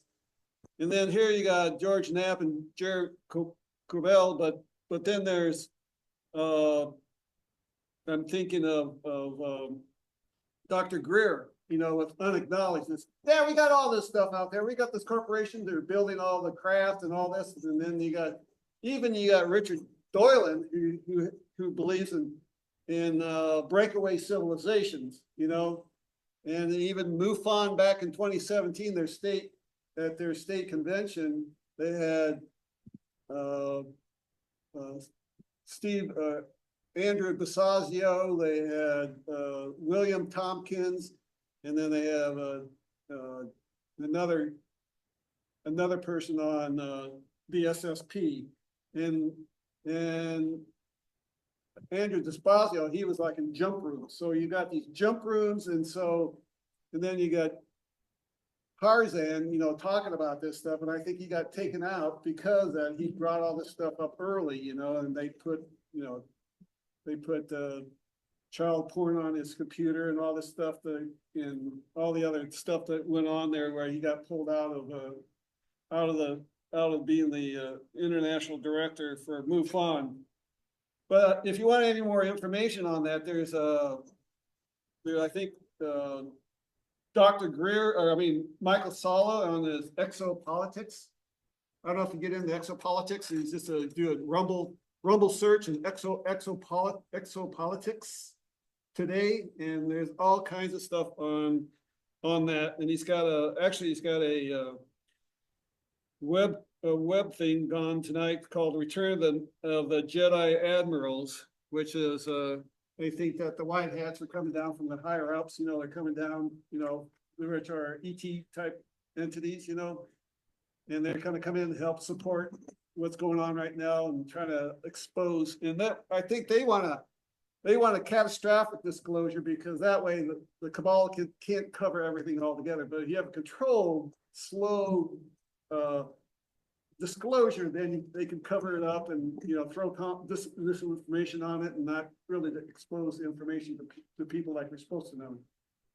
So you got the two sanctions going on back and forth right now. So there's within the UFO community, they're knocking heads. So we'll see what goes on with the November 13th congressional hearing. So that'd be kind of fun to talk about.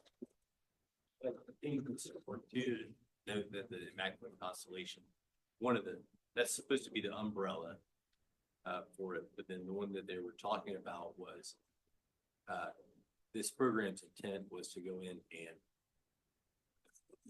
sanitize intel before it reaches an analyst. So that was like kind of an important thing. I guess there's one thing for disinformation, another thing when you're like, when you get a piece of finished intel, you should expect for it to be done, and altered. So, but the whole idea, they're putting money in it, and so that's another thing that, you know, if Congress is involved with it, then they should be informed that you got these people working on it. You know, of course, that's whitewash from the public's eyes. You know, so that again is what else you've been lying about. Oh, yeah. So once if disclosure does come out, and it's catastrophic, but people are going to get pissed off, and it's going to change not only the UFO thing. I mean, it'll get into the religions and they get into everything else. Subject, please, no other subject. Oh yeah, it's gonna be messy, you know, as time goes along. Yep.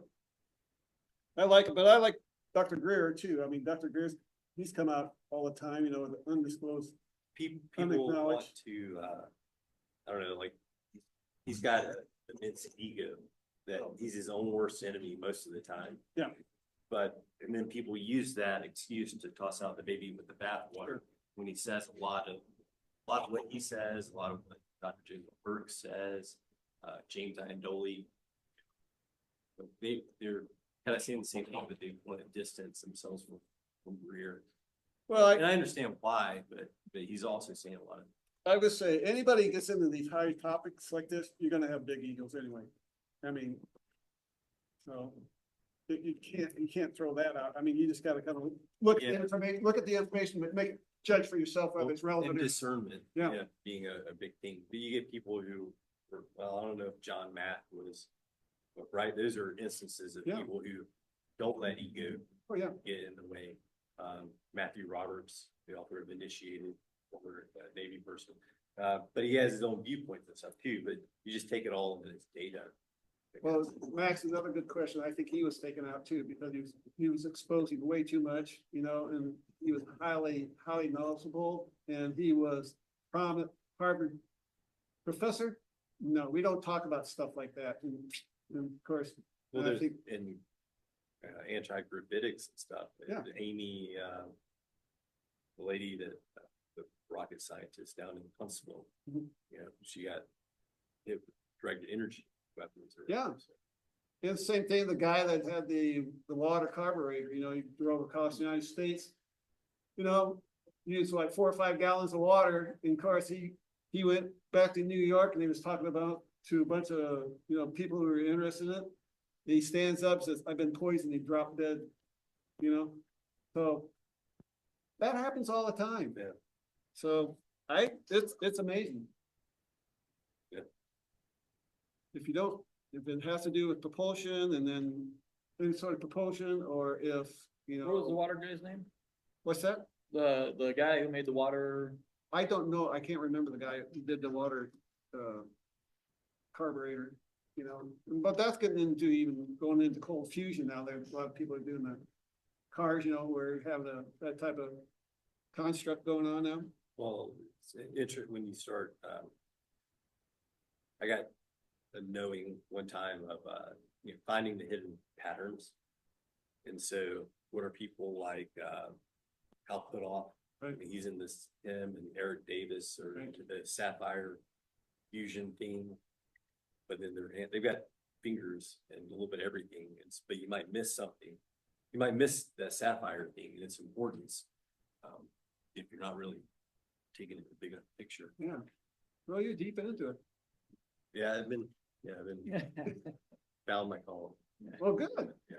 It is good. I mean, it's a lot of fun once you start seeing it. I mean, but then that gets into the spirituality of it too. I mean, I get into the spiritual part of it, Yeah, well, I on New Thinking Aloud this morning, or maybe it came on last night, James Caan, he's a former Navy nuclear propulsion expert, he was diagnosed with autism at 41. And it made sense of a lot of things that he had experienced. Right.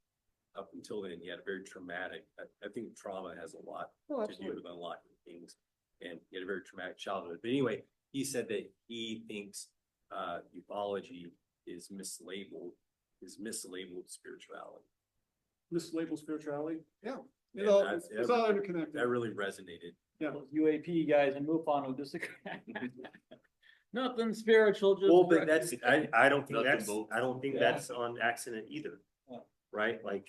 Well, yeah, I mean, I got into spirituality. I mean, I ended up going, had like a lot of spiritual, internal experiences. Went to India, did the guru thing, and then come back, find about DMT, all the scientific aspects of DMT and mind thought. How much got left? And then all of a sudden, here comes the ETs, in my experiences, dreams following through. So it's connected, but it's The world of the monad. Yeah. Well, anything else you want to cover? Yep, real quick. Yeah. Well, yeah. I think we got like 15 minutes. Yeah, well, all right, well, all right, we'll go on to the next topic here. Drone swarms. This is something that's happened recently. I've also got a video on it. I'll just show the video. Lieutenant General Richard Newton, former U.S. Air Force Assistant Vice Chief of Staff and News Nation senior national security contributor. First of all, any guesses as to what these are? The Pentagon saying non-hostile. Well, good morning, Marnie. You used the right word. This is probably the more bizarre stories you and I have covered over the last couple of years. Let me say also, when I oversaw global operations on the Joint Chiefs of Staff, part of my portfolio was then what we termed unmanned aerial vehicles and so forth. Secretary Rumsfeld, we used to say, there are unknown unknowns and known unknowns. I think this put it in a known unknown category. There's still, the Pentagon's is still they're being very forthcoming. They don't know. They don't know the sources of these. I suspect, I've talked, my sources tell me that I don't believe it's someone who's a hobbyist per se, because these were rather fairly complex drone operations during the nighttime over 17 days, as you mentioned, back in December. And they were flying at 100 miles an hour. Some of them were in formation. They varied their approach to the base, not only over Langley Air Force Base. By the way, Langley's a huge Air Force installation. I've flown in and out of Langley. It's the home of the F-22 stealth fighter. But also they flew near or over the largest naval port there over in Norfolk across the bay. So very complex. And I don't think the Pentagon has any answers on this one, Marnie. Not at least that they're willing to share. So what types of action would the U.S. military take in an instance like this? I mean, 17 days. I know it's a bit of speculation on your part, but what would they have done to try to get more information about who they are and who is operating them? Well, what they did was there was the commander of U.S. Northern Command actually had ordered a couple tactical fighter aircraft to try to fly alongside to try to garner as much information about these drones. I don't know how much of that information was garnered effectively, but it's not just the military. The FBI was brought in, local police authorities and so forth, Department of Homeland Security. A couple concerns here, Marty. First is the intrusion of highly restricted airspace over Langley and other military installations in that area is very concerning. Secondly, the safety of flight. You've got commercial and private aviation flying in around that large swath over in the Tidewater region. As I mentioned, I've flown in and out of that area quite a few times. There's a safety of flight issue here with these drones popping up for this period, and especially at nighttime. But still, they have not come up with, what the source of these were. And I may also offer up, it's not unique that drones fly near military installations. That's been happening actually for many years. But a couple months previous to this, according to the Wall Street Journal, that there were actually 5 drone incursions near Department of Energy nuclear sites out near Las Vegas area also. I don't believe they're connected, but again, it's like Secretary Rumsfeld said, this is a known unknown. Right. What would lead to them shooting them down, right? What would raise the level of concern that they would need to take them out? Well, if there was any what appeared to be an intent to do harm at any of these military installations, federal law actually prevents the U.S. military from shooting drones down over military installations unless there is an exhibited specific hostile intent. That did not occur back in December nor back in October, I believe, out there in the West and Nevada area. So it'd have to be hostile intent that would cause danger to not only the installation itself, but certainly the men and women there as well as their family members. But that wasn't the case apparently back in December. What about the size of these drones, if they are in fact the size of cars? What does that tell you? Well, again, my sources tell me they varied in size. One, they're up to about 20 feet long. They flew at about 100 miles an hour at varying altitudes. There were smaller drones. They were flying actually in formation. Say a flight of 2 flying above another flight of 2. The smaller drones were what we call quadcopters that were flying along. These are relatively small, probably less than a couple pounds. So that's why I go back. This isn't a hobby. This is more of a complex operation of these drones that were flying in formation with different types of drones in formation, which is, again, there's a conundrum here of trying to figure out not only what, but why. Yeah. Mystery and who. All right, Lieutenant General Richard Newton, thank you. Thank you for watching. Go, Lieutenant General Richard Newton. Yeah, I did some research there were no MUFON sightings in Virginia in that time frame in December, and also at the National UFO Reporting Center didn't say anything about it. So nobody really reported it, but it, like I said, it was over the military bases and.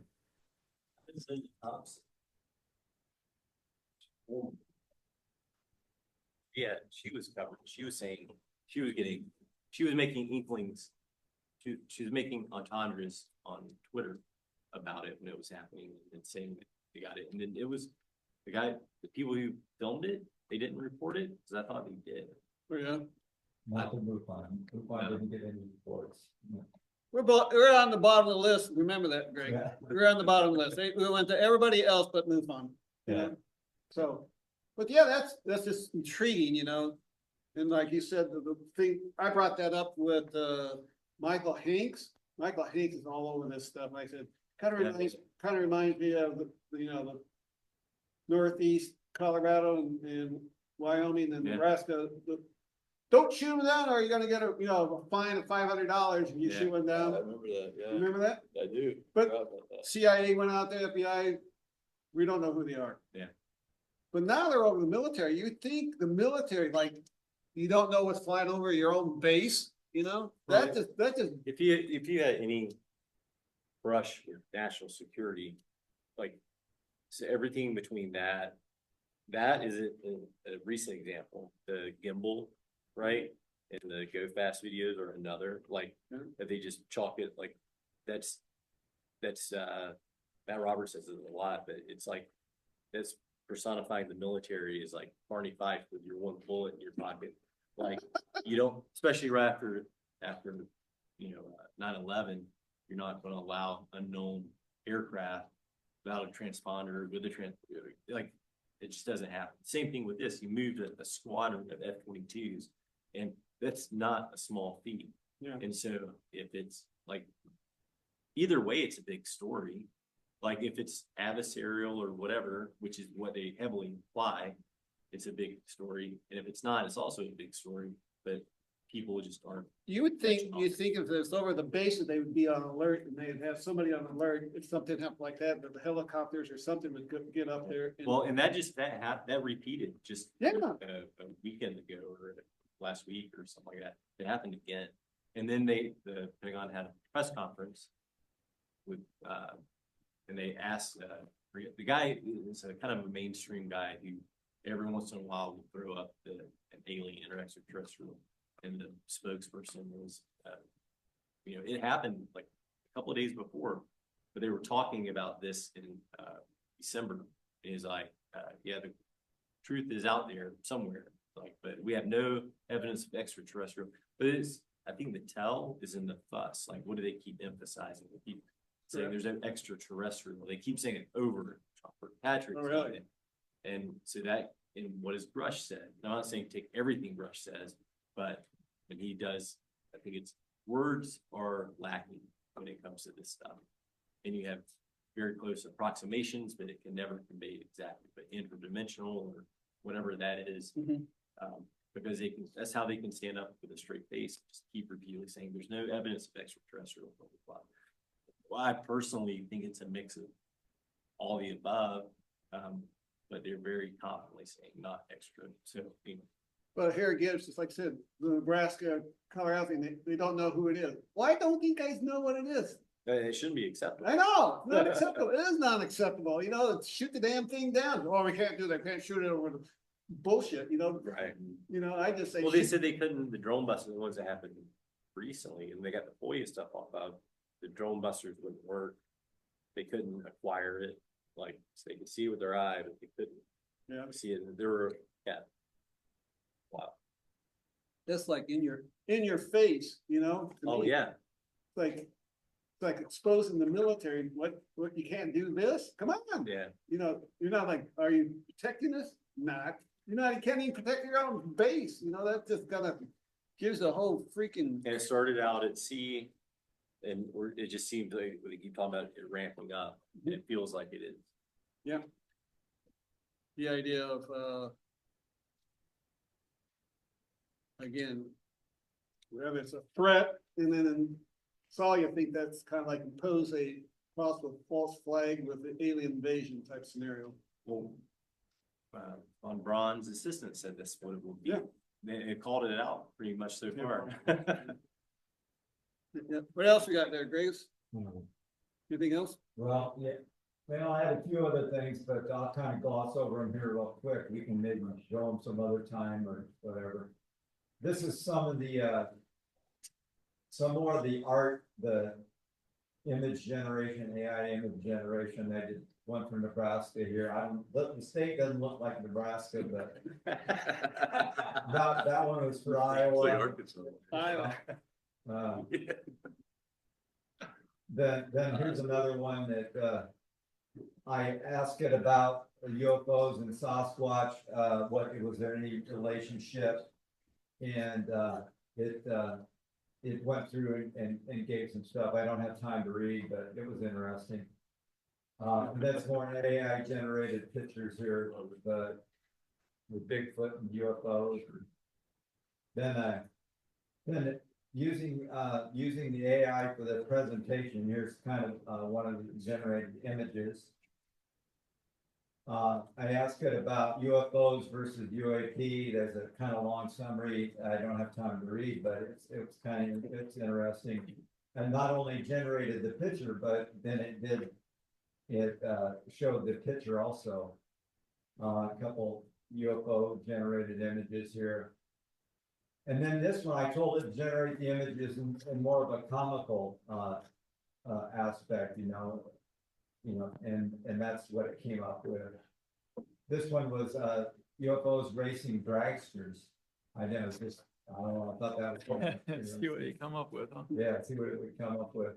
And then I changed and went completely out of the UFO and Bigfoot mode and went into the generate an image like Merritt C. Escher, the artist. And this is what it came up with. So a couple of images. And then recently, this is the comet from that was recently seen. And then there's another picture of it. If you look down, I think that was Atlas, right? oh yeah. If you look down, it's kind of hard to see, but right there's kind of a trail coming off of it. So you got the back trail. It's actually heading the direction of the light this way. And so, but you have the debris that's falling off and it's causing kind of a light back trail. And then you've got the solar winds that are pushing the stuff up. So you can see the two pictures. And then this was this month's MUFON Journal. Upcoming events. The next Nebraska meeting should be November 16th from 10 to noon. An Iowa MUFON meeting, in-person meeting, will be at West Des Moines from 11 to 2 on November 2nd. So if you get a chance to get out to West Des Moines, you might want to see that. And thank you for attending.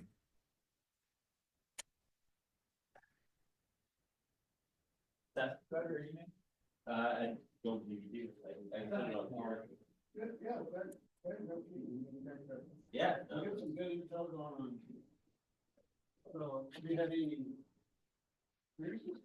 And Drew. Drew? Yeah, that's, yeah. Yeah. Did you give this to me? Or is that one of them I just pulled out? It was laying there. I think I gave you, yeah, I gave you that Oh, one. okay. All right. All right, just to close out the meeting. Yeah, I handed out some feedback forms, just anonymous things. If you if you want to have any subjects you want us to talk about or something that is interesting, just write it on there. What you like, don't like about the meetings. And I think in the future I'll do an online one too, just so we get a better feel for what people are interested in. But yeah, I handed those out. You can just flip them upside down and I'll mix them together. But yeah, that'll be our meeting. So thanks everyone for attending.